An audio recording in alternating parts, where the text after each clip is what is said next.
Hey guys, MCU Collector here with another figure review. Next up is the McFarlane Toys DC Multiverse The Flash Batman. This is the Platinum Edition, even though it's essentially coming in every single case. So what makes it a chase? I have no idea. Maybe these are just being produced in limited quantities versus the other Platinums where there are variants that are obviously limited quantities. Who knows what the story is? I have no idea. I don't have the other Batfleck Batman figure from The Flash because it wasn't movie accurate, didn't really care about it. To be honest with you, I don't even know why I got this one. It's ugly as hell. Like, all the comments when I posted on Instagram, everyone's talking about how ugly it is. And I agree with you, 100%. Absolutely. And yet, there's something about it where I feel like I had to have it. Ben Affleck, Batfleck, is my favorite portrayal of Batman. Michael Keaton is iconic. Christian Bale did a great job. George Clooney and Val Kilmer were there. But Ben Affleck, Batman, is my favorite Batman. I don't have a lot of figures. I have a Mezco figure of Ben Affleck, Batman. But in terms of McFarlane Toys, I do have the Batman vs. Superman Dawn of Justice version here that I will be doing a comparison. I'm on a little bit of a Batman kick right now, and I don't know why. But I've kind of gone through. I ordered the tumbler. I have the 89 Batmobile by McFarlane Toys. So I'm like getting into it a little bit. I pre-ordered the Forever Batman. I have the Forever Batman figure. It shipped out in my pile of loot just recently. So I'm kind of getting into Batman. I think I'm going to get some more movie Batman figures whenever they have the soft goods cape. So the Zack Snyder's Justice League, there's a few different Batmans that had came out for that. They all had rubber capes. Even the Batman and Robin figure, the Build-A-Figure, Mr. Freeze, has a rubber cape, plastic cape. So those ones I'm not going to be getting. But when they have the soft goods fabric cape, I'm going to be getting that. The Christian Bale Batman Platinum Edition, I've seen it a couple of times. I wish I would have grabbed it. But my buddy, I think Spawn209, he's got one for me. Hopefully, if he's watching this, I can confirm. But something about this Batman, I just had to have it. It's screen accurate. That's why it's ugly.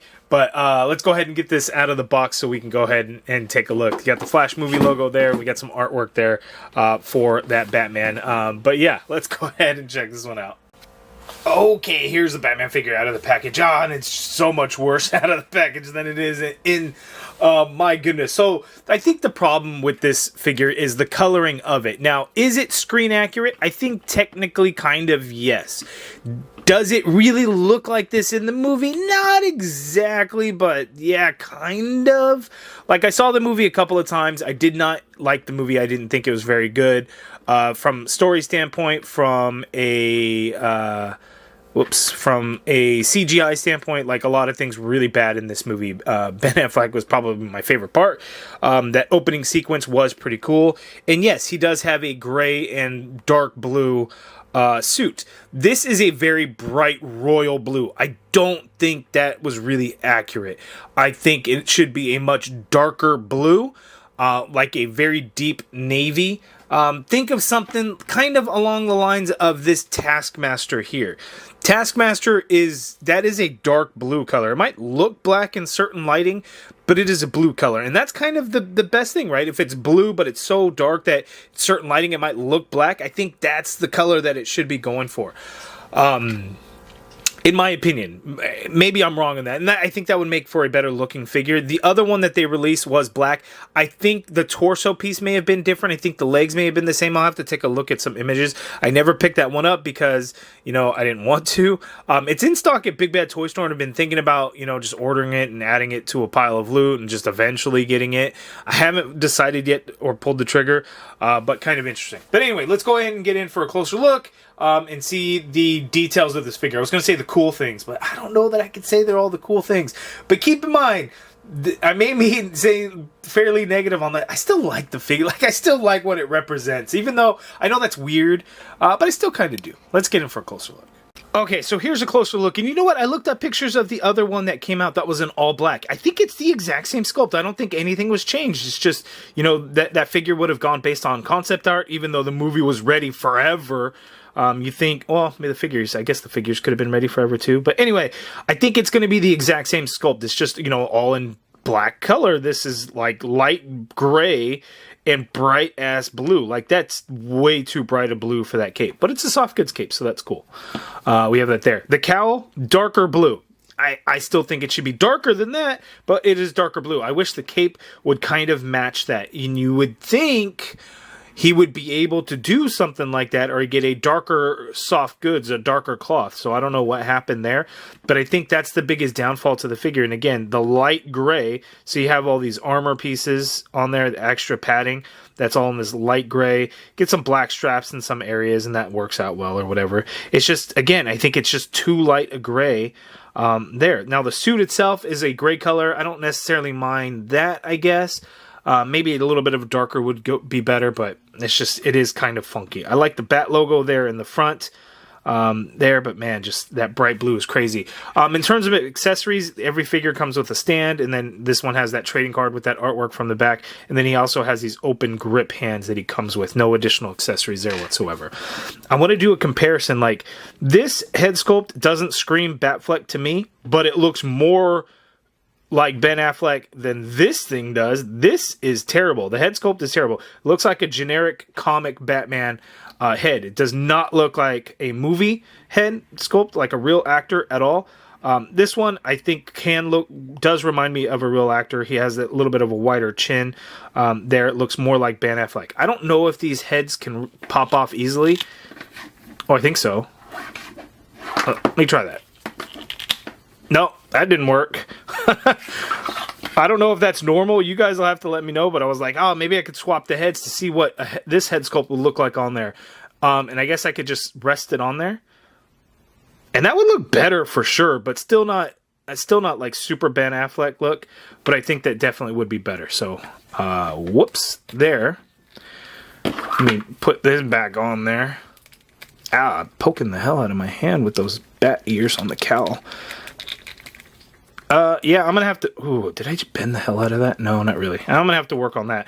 But I still really like this figure here. Yeah, this one not so much. But let's see how it moves. Let's check out the articulation. Okay, let's see how he moves. The head has some good articulation, actually. He can look up quite a bit. He can look all the way down, which is great. You get side to side in there, and you got some really good pivot going on there. So McFarlane Toys definitely does really well on the double ball peg dumbbell joint on the head, which is good. Arm you can get to go straight on out like so. You get a full rotation in there. Feels a little loose.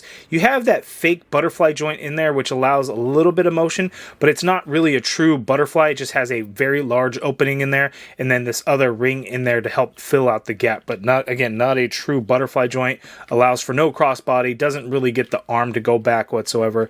It just adds a little bit of motion in there. You got the upper bicep swivel in there. You got a double jointed elbow like so. There are pins. McFarlane Toys does still do pins. The gray matches on the inside. That's not too bad. One of them matches here. The other one on that armor doesn't match, but not that big of a deal.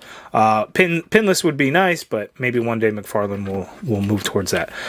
Wrists swivel, and they do hinge. They are on a ball peg, so the ball peg swivels, and then you can hinge the hand whichever way. You just swivel that wrist. If I can get that wrist to swivel. I can't get the wrist to swivel, that ball peg on the wrist. I feel like it should swivel, but it's a little tight. I can't really get any movement out of there. So we got a couple of points of articulation here on the figure. You got that upper diaphragm there, so you could actually tilt to the left that much just on that upper piece.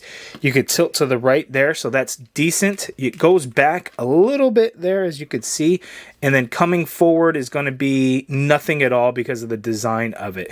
Now, the diaper piece and this middle torso piece, those are rubber pieces. The diaper's always been a rubber piece, but I feel like this piece right here with the belt, that being rubber, is something that's different for the figure.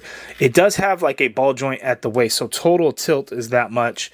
Total tilt there is that much as well. Going back, you can go back extremely far, which is good, and then coming forward is still unfortunately severely lacking, so that's a little tough. At the waist you got to swivel, and then that diaphragm does not actually swivel at all, so just swivel at that waist. Legs go out that far apart there. He can't kick forward that much there. Leg goes back a little bit. You got an upper thigh cut in there. Double jointed knee. It does have pins, but all the grays match, so not a big deal. There is no boot swivel, and I don't think McFarlane Toys does boot swivels. You guys would have to correct me on that below if I'm wrong. You got a swivel at that ankle. Foot hinges down a little bit. You get a fair amount of hinge up, and then this shin guard is fairly rubbery, so you can actually get that foot to hinge up. That is actually pretty good there. And then you got the toe hinge on there, and then you can do some pivot. It's not a lot, but you can get some pivot in there. So just a heads up. So pretty good articulation. It's just the front forward motion on the torso is really lacking. Okay, so for some side-by-sides along with Batfleck Batman, here we have the Batman versus Superman Dawn of Justice Batman that came out in the most previous theatrical Batman wave. And again, I still really like this figure. In fact, I saw it the other day at GameStop. So this figure is still around. I believe it's sold out like on most of the websites and stuff. So you might be able to still find it in some stores. So GameStops, check them because again, that's where I had seen that. But yeah, here we go. I love this figure. Really, really like it. He's got a very wide cape as well. This new one has a very not wide cape, very narrow. But yeah, there we go. So you guys let me know down in the comments below. Do you still hate this figure? Do you still think it's ugly? And the answer should be yes, it's still ugly. I don't know that that's McFarlane Toys' fault other than the super bright blue cape. The design of the movie wasn't great. I didn't think it looked terrible in the movie though, but it was very fast paced, right? He was constantly moving, so you couldn't really see it. I do think it was a much darker blue, a little bit of a darker gray, but it's cool that they went back to make something that's a little bit more movie accurate. Because why not, right? Like, you know, they didn't do any new tooling. It's the same figure, they just different colors. Throw a Platinum Edition sticker on that, people are going to go crazy. I went crazy because it was more movie accurate than the previous one. Again, I really like the Ben Affleck portrayal of Batman. He is my favorite live action Batman. Yes, I know, Michael Keaton, classic. He did a fantastic job, but I prefer Ben Affleck and think it was better, and I would have loved to have gotten a solo Batman movie with Ben Affleck, even him as a director, whether he directed or not. Would have been cool. But you guys let me know down in the comments below, what do you think of this figure after this review? If I changed your mind on it at all.